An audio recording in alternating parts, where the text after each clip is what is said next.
नमस्ते। आदर्श विद्या मंदिर के इस YouTube चैनल पर सभी का स्वागत। इससे पिछले वीडियो में हमने वाक्य विचार के बारे में पढ़ा है। वाक्य विचार, वाक्य की परिभाषा और वाक्य के दो प्रमुख अंग होते हैं। दो प्रमुख होते हैं, उद्देश्य और विधेय। वाक्य की परिभाषा के पश्चात उन दो के बारे में हमने पढ़ा था। उद्देश्य और विधेय वाक्य के दो प्रमुख अंग होते हैं। वाक्य के दो प्रमुख अंग, वे अंग हैं, पहला है उद्देश्य और दूसरा अंग जो है वह है विधेय। ये वाक्य के दो प्रमुख अंग हैं, उद्देश्य और विधेय। उद्देश्य क्या होता है कि जब किसी भी प्रकार के वाक्य में जो कर्ता होता है, जिसके बारे में वाक्य में जो कुछ कहा जाता है, उसे वाक्य का उद्देश्य कहा जाता है। और विधेय कहा जाता है कि वाक्य में कर्ता के बारे में जो कुछ कहा गया है, अर्थात उद्देश्य के बारे में जो कुछ कहा गया है वह विधेय कहलाता है। तो इन दो के बारे में पूर्व में हमने पढ़ा है।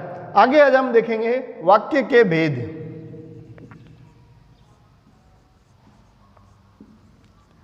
वाक्य के भेद के बारे में हम पढ़ेंगे।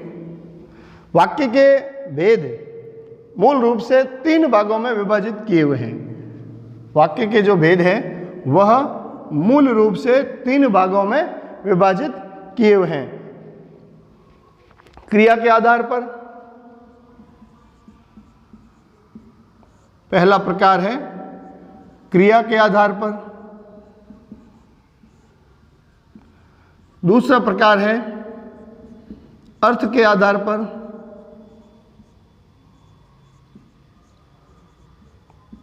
अर्थ के आधार पर,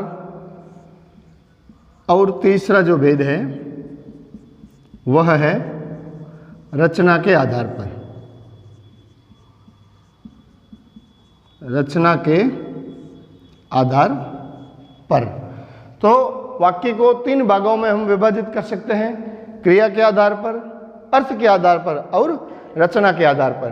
तीनों ही भेद वाक्य को जो है अलग अलग भागों में विभाजित करते हैं। अब अपना अगला विषय अपन देखते हैं रचना के आधार पर। रचना के आधार पर जो है वह वाक्य का विभाजन। रचना के आधार पर वाक्य के भेद। रचना के आधार पर जैसा कि स्पष्ट है, वाक्य के परिभाषा के बाद में उसके दो अंग, उद्देश्य और विधेय, और उसके बाद में क्रिया के भेद तीन रूपों में, क्रिया के आधार पर, अर्थ के आधार पर और रचना के आधार पर। अपन देख रहे हैं रचना के आधार पर वाक्य के भेद। तो रचना के आधार पर वाक्य के जब हम भेद करेंगे तो उसको हम तीन भागों में विभाजित कर सकते हैं। रचना के आधार पर वाक्य तीन भागों में विभाजित किए जाते हैं। पहला विभाजन भाग है सरल वाक्य, या इसे साधारण वाक्य भी कहा जाता है। सरल या साधारण वाक्य। पहला भेद है रचना के आधार पर सरल वाक्य या साधारण वाक्य। दूसरा जो भेद है वह है मिश्र या मिश्रित वाक्य। मिश्र या मिश्रित वाक्य।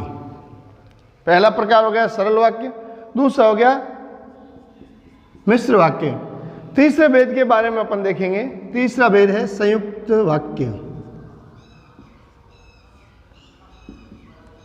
संयुक्त वाक्य। इस प्रकार से रचना के आधार पर जो है हम वाक्य को तीन भागों में विभाजित कर सकते हैं। वे तीन भाग हैं सरल वाक्य, मिश्र वाक्य और संयुक्त वाक्य। इस प्रकार से रचना के तीन भेदों के बारे में इसको हम समझ सकते हैं।